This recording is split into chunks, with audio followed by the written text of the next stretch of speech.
All right, listen up. I got a question for you. And it's actually kind of serious.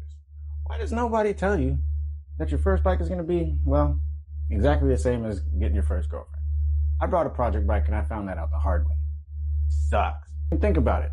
It's exciting, it's unstable, and you're going to ignore all the red flags, just like you did with your first girlfriend. The homies are going to tell you, other girls are going to tell you, and you sure as shit are going to regret every decision at some point in time. But listen, all those red flags are just patina, right? Broken bolt here, loose chain here, a couple of screws loose. Red flags. But they're your red flags, and you love them anyway, don't you? So ask yourself, did you pick your first bike for the vibe or with logic? Because just like your first girlfriend, you probably weren't thinking one of these. Or maybe didn't even have one at the time, because first girlfriend type of shit. I remember the first thing I said, was that's my bike, and I love it. But here's the thing. Well, do you even know if you love it or not? It's a project bike. It's your first girlfriend. But it's the same thing. Equally dangerous. Equally full of red flags. But here we are. We got through it, didn't we? You're going to tell yourself that it doesn't matter that it leaks a little. It doesn't matter that it stalls when it's warm. Red flags again. But hey, you told yourself, give it some time and this thing's going to be the cream of the crop. You're going to want to take it home to mama. Except your mama's going to be terrified that you're bringing some kind of piss missile home that barely even works and probably doesn't have a title with it. Sounds like an ex-girlfriend to me. But you're on your way to a very expensive lesson, and well, after your friends have warned you, the government has warned you because you've probably been pulled over on it, if it runs, at a certain point your wallet's going to intervene. You're still going to be stuck holding red flags and doubt. But after you've held on for a little too long and, well, grabbed a little too tight to the thing that's got all those no-nos in it, well, you might smile and beat the crap out of your project bike. Not your woman. You might smile at it. It's working a little bit. Maybe not. Sometimes it turns on. Sometimes it doesn't. Sometimes you're surfing through Facebook Marketplace not knowing what the hell you're going to get yourself into. But here we are.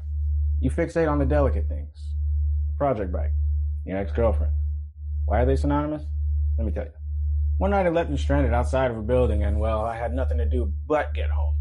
After the fury and rage ended, I decided that, well, the best thing I can do is smile and wave, you know what I'm saying?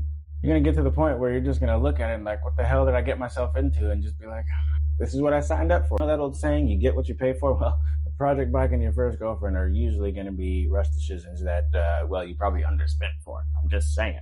You're rushing something that requires patience and more money than you think. But hey, don't say I didn't warn you. Smooth beats strong every time.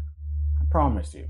Calm hands will get you much farther than the hands that grab on for dear life with their blindfolds on in the dark, not knowing what the hell they're doing. I promise you. Patience is going to get you a long way. That shit really is a virtue. If you yank the clutch, well, you're going backwards. That's called whiskey throttling, and all this becomes very, very scary, especially when you're on a bike that's way bigger than your capability. Bro, I'm not saying start on the 250 like I did. Don't do that. That is a different story. But if you're on a bike that has more than 50 horsepower, be careful because that thing gonna hit you in the face if you do it wrong. Some bikes have a little more leeway, some don't. Some girls have a little more leeway. But just because they say they go to church doesn't mean they go to church. Whether you're on a project bike or trying to find that first true love, you're gonna make irrational decisions. You're gonna find out that, well, some red flags are worth it. Some are not. But if you pull that clutch too hard, you're ending up on your ass anyway. So be patient. Don't rush it. You got this. Like your first girlfriend, she might be a little chaotic. She might buck you off once or twice or talk some shit that you never thought you'd hear. Well, a motorcycle is no different. The minute you hear that fuel pump prime and that engine click over, oh my goodness, I swear it's all going to be worth it at the end of it. But again, it's getting there that's the hard part. And affording it. Because, well, project bike is going to cost money just like your first girlfriend. You're going to go on dates. You're going to do this, that, and the other. And at the end of the day, you might take a picture or two together. But until you bring it home to mama, you haven't succeeded yet. So let me just give it to you straight. Slow it down. Be patient.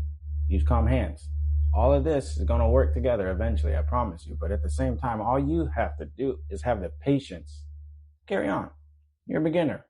And just like your first girlfriend, you have to go slow with it. Don't rush in.